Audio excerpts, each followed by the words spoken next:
महादेव विचार करताय। जसा महादेव विचार करताय तसा आताच्या महादेवांनी सुद्धा विचार केला पाहिजे। काय की ज्या स्त्रीने माझ्यासाठी एवढा मोठा त्याग केला, कुळाचा त्याग केला, गोत्राचा त्याग केला, ज्या माता पित्यांच्या घरी लहानाची मोठी झाली त्यांचा त्याग केला, त्यांच्या घराचा त्याग केला आणि सगळ्यांना सोडून ती अनोळख्या घरामध्ये फक्त माझ्या एकट्यासाठी आलेली आहे। माझ्यामुळेच तिने सासूशी नातं जोडले, माझ्यामुळेच तिने सासऱ्याशी नातं जोडले, माझ्यामुळेच तिने नणंद सगळ्यांशी नातं जोडलेलं आहे आणि माझ्यामुळेच मला सुखी वाटावं, मी सुखी राहावं, मी आनंदी राहावं, मी संतुष्ट राहावं म्हणून ती बाकीच्यांना सुद्धा सुखी ठेवण्याचा प्रयत्न करते। हा जो स्त्रीचा त्याग आहे, हा स्त्रीचा त्याग आताच्याही प्रत्येक महादेवाला कळला पाहिजे। नाही तर एकदा की लग्न झालं, अक्षदा पडण्याच्या आधीच सासरकडच्यांची मनस्थिती तयार असते। सासूबाईला वाटतं माझे आरामाचे दिवस सुरू झाले, नणंदबाईला वाटतं माझे काम आता बंद झाले, दिराला वाटतं आता माझेही अर्धे काम वहिनी करतील, पतीलाही वाटतं आता मला काही टेन्शन राहिलं नाही। म्हणजे प्रत्येकाला असं वाटतं की आपल्या घरामध्ये सगळे काही काम करून घेणारी एखादी मोलकरीण येणार आहे। प्रत्येकाची मनस्थिती तयार असते। पण महादेवाची मनस्थिती कशी होती की सतीच्या त्यागाचा त्या ठिकाणी महादेवाला सर्व प्रकारचं ज्ञान होतं, म्हणून नेहमी सतीला खुश ठेवण्याचा प्रयत्न महादेव करत होते। आजूबाजूला फिरवायला नेत होते। सतीला वस्त्र, अलंकार, आभूषण कोणत्याही प्रकारची कमतरता महादेव पडू देत नव्हते। नेहमी सतीची स्तुती करत होते। पत्नीची कधीतरी का असेना पुरुषाला स्तुती करता आली पाहिजे, कारण जी पत्नी पहाटे उठल्यापासून सायंकाळी झोपेपर्यंत सगळ्या घराची सेवा करत असते त्या स्त्रीला फक्त एकच वाटत असतं की माझ्या पतीने मला चांगलं बोलावं। खूप काम केल्यानंतर पतीने एवढं जरी वाक्य वापरलं, तू आहे ना म्हणून बरं आहे, एवढं जरी वाक्य वापरलं तरी सगळा शीन, सगळा थकवा गेला। आपण जे कार्य केलेलं आहे त्याच्याबद्दलची एक शाबासकी मिळाली की स्त्रीला सगळं काही दुःख ती विसरून जाते। भलेच घरातले बाकीचे कितीही वाईट वागत असतील, परंतु पतीचे 2 प्रेमाचे वाक्य जरी तिने ऐकले तरी तिला असं वाटतं की माझं जीवन चांगलं आहे। म्हणून बघा, पूर्वीचे लोक एक म्हण म्हणत होते, घर फिरलं तर चालेल परंतु सरा फिरायला, म्हणजे घरातले सगळे विरोधी झाले तर चालेल परंतु पती कधीही पत्नीच्या विरोधामध्ये व्हायला नको। तेवढा एक जर व्यक्ती विरोधात झाला तर त्या स्त्रीला असं वाटतं की माझ्या जीवनाला काहीही अर्थ नाही।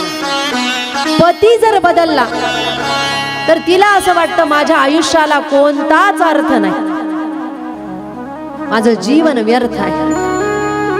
थोडी स्तुती करता आली पाहिजे। चुका सगळ्यांकडून होतात, काही पुरुष स्त्रियांच्या चुकांबद्दल काही ना काही बोलतच असतात। तुला हे जमत नाही, तुला हे करता येत नाही, तुझ्याकडून कमी जास्त होत आहे। प्रातस्मरणीय पूजनीय रमेश भाईजी ओझा यांनी त्यांच्या कथेमध्ये एक सुंदर दृष्टांत सांगितला होता। म्हटले, स्त्रीने स्वयंपाक बनवला आणि भाजीमध्ये मीठ जास्त झालं होतं। मीठ जास्त झाल्यानंतरही पुरुष त्या ठिकाणी समजदार होता, त्याच्यामुळे स्त्रीची स्तुती करणारा पुरुष म्हणायला लागला, तुझ्यासारख्या हाताचा स्वयंपाक ना कुणालाही बनवता येत नाही, तू अतिशय सुंदर स्वयंपाक बनवते, फक्त भाजीमध्ये मीठ कमी पाहिजे होतं। काय म्हटलंय? आणि एखादा पुरुष असा असतो की तो डायरेक्ट एक घास खाल्ल्याबरोबर तुला काही बनवता येत नाही, तुला काही करता येत नाही. एवढं भाजीमध्ये मीठ असतं का? मला कसं जेवता येईल? परंतु भाजीमध्ये मीठ जास्त झालं आणि भाजीमध्ये मीठ कमी पाहिजे होतं, दोघही वाक्याचा अर्थ सारखा आहे. पण कोणतं वाक्य वापरायचं हे ज्याने त्याने ठरवायचं असतं. मीठ जास्त झालं आणि ते टोचून बोललं तर समोरच्याला दुःख होईल. आणि सगळा स्वयंपाक छान आहे पण भाजीमध्ये थोडं मीठ कमी पाहिजे होतं. याच्यामध्ये शब्दांमध्ये बदल आहे, म्हणून थोडीशी स्तुती करता आली पाहिजे. कथेमध्ये काही पुरुषांनी हा दृष्टांत श्रवण केला आणि विचार केला, आता इथून पुढे मीही माझ्या पत्नीची स्तुती करेन. दुसऱ्या दिवशी जेवायला बसले आणि जेवायला बसल्याबरोबर पतीने स्तुती सुरू केली. जशी का स्तुती सुरू केली, वाह काय भाजी बनवली, वांग्याची भाजी ना तुझ्याच हातची, आणि तुरीचं वरण तुझ्यासारखं कोणालाही बनवता येत नाही. एवढी सुंदर भाजी बनवलेली आहे ना, माझ्या आईला सुद्धा अशी बनवता आली नाही. अशी जशी स्तुती सुरू केली तसं घरामध्ये पत्नीने भांडे आपटायला सुरुवात केली. याने विचार केला, मी स्तुती करतोय, रॉंग नंबर का लागतोय? त्यावेळेस थोड्या वेळानंतर त्याला कळालं की ही भाजी पत्नीने नाही शेजारच्या बाईने बनवलेली होती. तिने सांगितलं, कधी माझ्या भाजीची स्तुती केली नाही, आज काय शेजारच्या घरून भाजी आली, स्तुतीवर स्तुती, स्तुतीवर स्तुती. म्हणून स्तुती करण्याच्या आधी विचार केला पाहिजे की नेमकी आपण स्तुती योग्य व्यक्तीची करतोय का, योग्य पदार्थाची करतोय.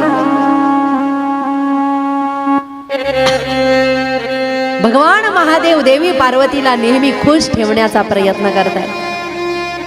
आणि अशा स्थितीमध्ये बरेच वर्ष व्यतीत झाले आणि सती महादेवाच्या समोर हात जोडून बसलेले आहेत. आणि सतीने महादेवाला विनंती केली, प्रभू देव देव महादेव करुणा सागर प्रभो दीनोद्धार महायोगिन कृपां कुरु ममोपरी. हे दिनाचा उद्धार करणारे दीनानाथ, माझ्यावरही कृपा करा. तुम्ही करुणा सागर आहात. हे प्रभू, तुम्ही मला नेहमी खुश ठेवण्याचा, आनंदी ठेवण्याचा प्रयत्न केलेला आहे. परंतु आता याच्यानंतर मला सांगा की जीवाने इंद्रियांवर नियंत्रण कसं केलं पाहिजे. कारण जोपर्यंत मनुष्य इंद्रियांवर नियंत्रण करत नाही, विषयांचं दमन करत नाही, तोपर्यंत त्याच्याकडून भक्ती होत नाही, परमार्थ होत नाही. इंद्रिय अधीन असलेला व्यक्ती जर भजन करायला लागला, नामस्मरण करायला लागला, तर त्याच्याकडून नामस्मरण होत नाही, त्याला विषय आणि विकार आठवतात. त्याचं मन हे विषयांच्या अधीन होऊन विषयांच्या बाजूने ओढलं जातं. त्याच्यामुळे तो कधीही भक्ती करू शकत नाही, भजन करू शकत नाही, परमार्थ करू शकत नाही. सांगा, आत्मोद्धारासाठी सर्वसामान्य जीवाने काय केलं पाहिजे? हा प्रश्न ऐकला आणि भगवान भोले बाबाला आनंद झाला. भगवान भोले बाबा म्हणतायत, देवी शृणु देवी प्रवक्ष्यामि दाक्षायणी महेश्वरी परम तत्व तदैवानु अशयी मुक्तो भवेद्यता. देवी, हे दाक्षायणी म्हणजे दक्षाची कन्या, दाक्षायणी हे महेश्वरी म्हणजे महादेवाची पत्नी महेश्वरी.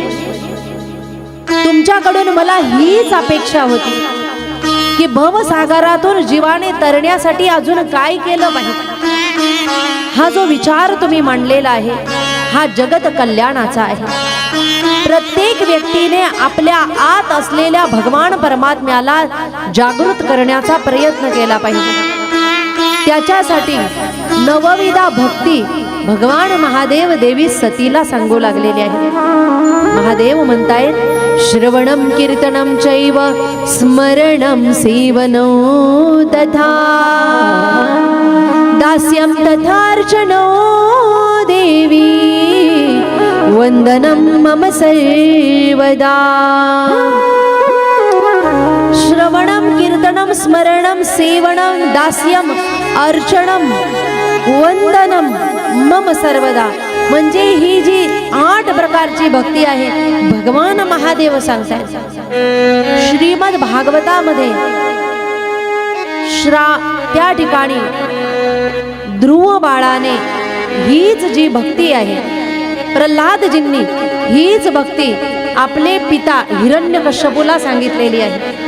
श्रीमद भागवतामध्ये प्रल्हादजींनी आपल्या वडिलांना सांगितलेली आहे. रामचरित मानसमध्ये रामप्रभूंनी नवविधा भक्ती ही शबरीला सांगितलेली आहे.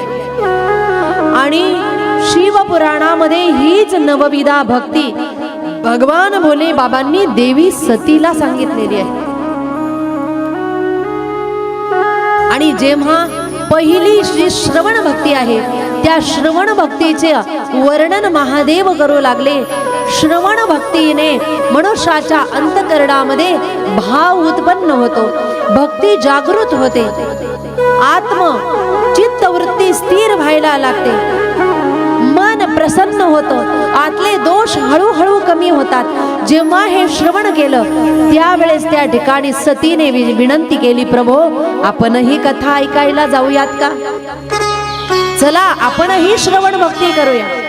म्हणजे जी आता तुम्ही जी भक्ती करताय त्याला श्रवण भक्ती म्हणतात. कानाने कथा श्रवण करणं. सतीने ही विनंती केली, प्रभू आपणही कथा श्रवण करायला जाऊया. म्हणून महादेवाबरोबर त्या ठिकाणी सती निघालेली आहे. अगस्ती ऋषींकडे नेलेलं आहे. अगस्ती ऋषींकडे गेल्यानंतर त्या ठिकाणी अगस्ती ऋषींनी भगवान महादेव आणि सतीला बघितल्यानंतर नमस्कार केलेला आहे. सतीने विचार केला, ज्यांच्या मुखातून कथा ऐकायची आहे तेच वक्ता आपल्याला नमस्कार करतात. म्हणजे आपण आहोत श्रेष्ठ आणि कथा सांगणारे आहेत कनिष्ठ. सतीच्या मनामध्ये हा अहंकार निर्माण झाला. एक विचार नेहमी करायचा, जे कथा वाचक आहे त्यांच्याबद्दल जर आपल्या मनामध्ये श्रद्धा नसेल तर कथा ऐकूनही ती कथा आपल्या हृदयामध्ये स्थिर होत नाही. वक्ता कोण आहे, कसा आहे याच्यापेक्षा व्यास गादीवर बसलेला आहे हे महत्त्वपूर्ण आहे. आणि सांगणाऱ्या वक्त्यामध्ये साक्षात शुकदेवजींचं दर्शन केलं पाहिजे. वक्त्याला श्रेष्ठ समजलं पाहिजे. परंतु कथा रामकथा सांगितलेली आहे. सर्व रामकथा त्या ठिकाणी शिवजींनी श्रवण केलेली आहे. परंतु सतीने त्या ठिकाणी लक्ष दिलं नाही. कथा झाली आणि भगवान महादेव सतीला घेऊन निघाले. जसे कैलासाकडे निघाले, जाता जाता त्यांचं पृथ्वीवर लक्ष गेलं. नेमकी तेव्हा त्रेतायुग चालू होतं आणि त्रेतायुगामध्ये रामप्रभूंचा अवतार चालू होता. अवतार कार्य चालू असताना सीतेचं हरण झालेलं होतं आणि रामप्रभू सीतेच्या वियोगामध्ये विलाप करत होते. लक्षपूर्वक ऐकणारे श्रोते विचार करतील की आत्ताच अगस्ती ऋषींच्या मुखातून रामकथा भोले बाबांनी श्रवण केली आणि तुम्ही सांगतायत की जाता जाता त्यांनी राम अवताराचं दर्शन त्यांना आणि अवतार कार्यामध्ये सीता हरणापर्यंत रावणाने सीतेचं हरण केलेलं होतं. इथपर्यंत अवतार कार्य झालेलं होतं. याचा अर्थ असा आहे की भगवान रामप्रभूंची लीला अवतार कार्य हे एकदा होत नाही. जेव्हा जेव्हा चतुर्युग पुन्हा पुन्हा होतात जेव्हा जेव्हा पुन्हा त्रेतायुग येतं तेव्हा तेव्हा राम प्रभू अवतार धारण करतात आणि लीला करतात. राम अवतार एकदाच झालेला नाही. म्हणून रामकथा जी आहे ती संपूर्ण रामकथा अगस्ती ऋषींच्या मुखातून भगवान भोले बाबांनी श्रवण केली होती.